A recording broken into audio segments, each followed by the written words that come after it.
Hello everyone and welcome back to another video for the day. We are heading back into r/AmITheDevil, so if you guys would like to be absolutely amazing, show your support and see more videos like this one in the near future, be sure to hit that like button, leave a comment down below to start up the wholesome internet discussions, and if you guys have not already, subscribe to the channel and turn on the notifications. Also, if you guys would like to save 10% on your next order of gamer subs, use code Tommy at checkout, or click the link down below. It'll automatically apply the discount to your transaction, and it helps support the channel. Thank you. Feeling shocked and confused after I, a 22M, saw my girlfriend, 21F, without makeup, how do I navigate?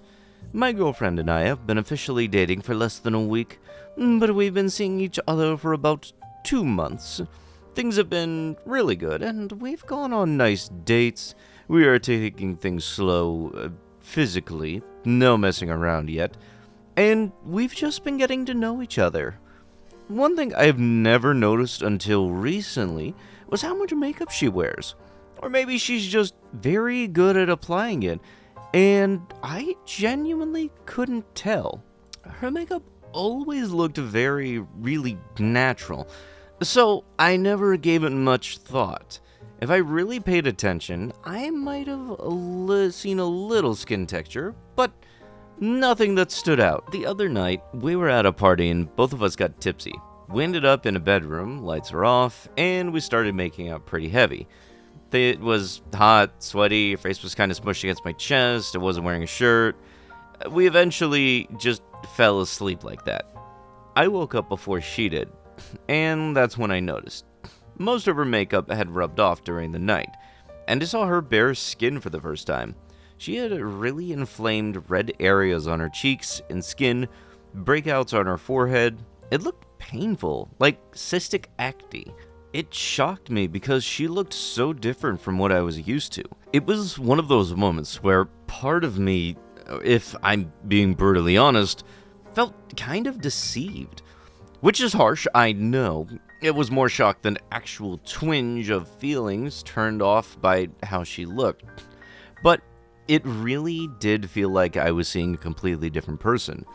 I started wondering if she thought I was too clueless to ever notice, or if she just hoped that I wouldn't care. When she woke up, I think she realized what happened. She looked embarrassed and went straight to the bathroom, and stayed there for a while. I told her it was okay, that she didn't have to hide, and that her skin didn't matter to me. I said what I thought was a decent thing to say, but now I'm questioning if I actually meant it deep down, because truthfully, I haven't been able to stop thinking about how different she looked. I haven't ghosted her or anything, but I've definitely been keeping busy. I don't know what to say to her. She's picked up on it and is clearly anxious over text.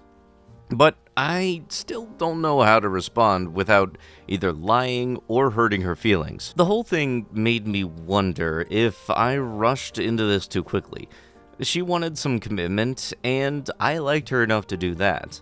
Maybe I should have pushed back gently, and we should have spent more time dating, casually getting to know each other fully before getting official.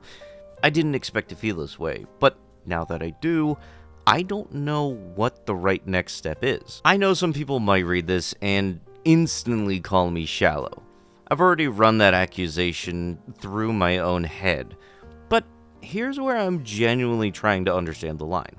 To me, there's a difference between someone wanting to look their best, to feel confident and put together, and someone consistently presenting a version of themselves that is so curated it makes a false baseline of what they actually look like. That distinction matters. Recalling some memories, I can tell how she wore full-face makeup even for a casual coffee run. I've dated someone with skin issues before, but it didn't change how attracted I was to her.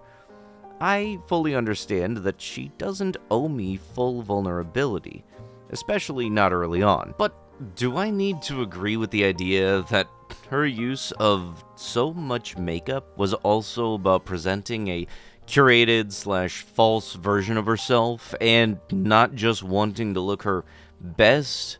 What if her idea of makeup is really to change her whole face? I'm not claiming to be the victim here, but I also can't say entirely without responsibility in all this. She knew her natural skin might significantly affect how I saw her, and yet she allowed me to think this is what she looked like, so I am also a little miffed with her. I don't know if I want to break up with her. She's a good person, but if I continue dating her, I'd want to force an honest conversation with her. People do things for various reasons, and sometimes it can come down to a self-esteem kind of thing as to why sometimes people would, wear makeup a lot or feel embarrassed being seen without their makeup. Everybody's got their own reason and everything. More so, it seems like you're very much were dating them based on looks and not really caring about the person at all, under the skin and everything, and thus you feel like you've been lied to if you happen to see them without their makeup on. If seeing them without their makeup has you thinking, I think I sped too fast into things with the relationship and all, I think that might be better off without you, dude. Doesn't seem like you're the type of person that people would want to be around with if this is how you're going to act. Am I the a-hole? I'm hiding my sister's going away gifts for her friend. A debate was sparked at Christmas. We are in our 30s. Our mother had some metal reusable Christmas crackers, and she put some of our childhood toys in them. One was one of my glowing ghosts, a toy from Kinder Surprise Eggs in the 90s. My mother then mentioned how my sister used to hide my ghosts. She claimed that it was because she was jealous of them, although she had her own ghosts back then. It's just whatever is in your Kinder Egg. By the luck of the egg, she actually had more ghosts than me. I then said, I got her back. I hid her going away gifts from her friend. She got annoyed and said, do you mean gifts for Amy? I hope you see the difference between your Kinder Egg ghosts and the gift from my friend going to a different continent. So, the stories from back in the 90s. We were kids. At my grandparents' house, my Kinder Egg contained a gurgling ghoul. The second I put it down, it disappeared. Next time I was up, I found another gurgling ghoul in my Kinder Egg, and same story. The second I put it down, it was gone. Then, I got a cuckoo clock Charlie. It lasted a few days, and then vanished. Then, I got a lukewarm Lucy. She said, if you give me the the LLW, I'll help you find the CCC. I fell for it. Then I'll help you find the 2 gurgling ghouls if you let me keep one. She got to. Then I realized that she was hiding them all along. She denied it, kind of wish my parents could have stepped in, and made her give the LWL and the extra GG back. But anyways, I will say, if you find somebody else's belongings, I think you should give it back, not expect something for it, let alone hide it and trade for it back. So, the second story happened a few weeks later. We live in the UK. Her best friend is moving to Canada. She had some going away presents for her. Her friend was going to be staying with us a few days, and I was spending the first couple of those days at my grandparents' house. I saw the bag of gifts, and hid them before I left. Apparently, they turned the house upside down looking for them, but weren't allowed in my room. Then, when I got home, I gave them back. No strings attached. My reason for hiding it? If she thought it was funny to hide my things, let's see how funny it is when her things go missing. So, although at Christmas she scolded me for what we did 30 years ago, I'd say that she was worse. Her gifts were higher stakes. She needed to find them before her friend left. But I gave them back without strings attached. No, I'll help you find them if you give one of them. I'll look around. Look, I found them. But she thinks I was worse. So that was the debate that we had at Christmas. I'll accept judgment here. Who was right?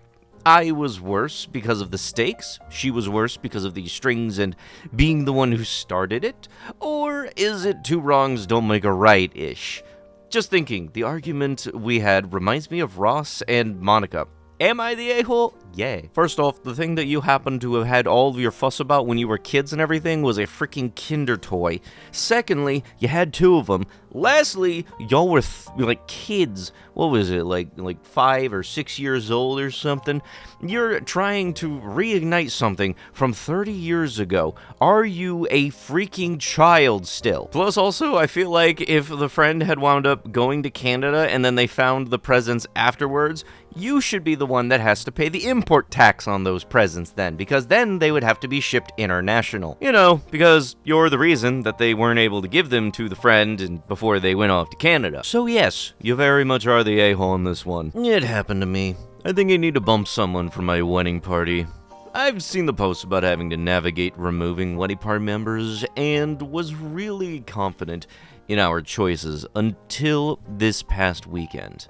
This past weekend was my bachelorette party. We all met up for the weekend getaway Friday night through Sunday morning.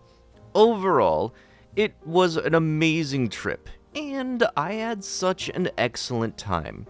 However, as Thursday evening, 24 hours before everyone was due to arrive, one of my wedding party members messaged me that they were no longer able to come. Late 30s female, I'm also a late 30s female. Normally, I'm a pretty forgiving and understanding person. Things and life happen. She said she couldn't come because she could no longer afford to make the 3-hour trip because she was served an eviction notice at the beginning of June and hadn't made enough money to afford the trip. She does not have a working vehicle and would have needed to rent a car. She had originally had a ride arranged, but the person who she was going to get a ride from was no longer speaking to her. Life is hard and expensive right now, and for everyone. I get it. It was definitely financially responsible for her to stay home. But what's really grinding my gears is that she's known about this since the beginning of June, and waited until 24 hours before to back out. When I expressed my disappointment in her letting me know so last minute, she went on about how hard and unfair life is for her. I empathize with why she couldn't make, just disappointed in her lack of planning. A week ago, there was a transportation snafu, and we had to make some alternative arrangements, and I needed to make a small contribution, less than $40 per person, from each attendee so that they could afford it. Everyone happily chipped in, because I had paid for everything else for the party up to that point. This person was the first to pay me, despite her current situation. Now, regarding the wedding is in August. She has no expenses other than travel to the wedding location, which is 2 hours from her, and likely will not have a car in working order by then. From what I understand, the fix is expensive, and, well, given everything else, she can't afford it. It's a tough situation for her, and I feel bad. I also feel bad for being like, but my wedding. I feel I have been pretty understanding and a generous bride. The only expenses our wedding party has is transportation to and from our respective bachelor/bachelorette parties and the wedding.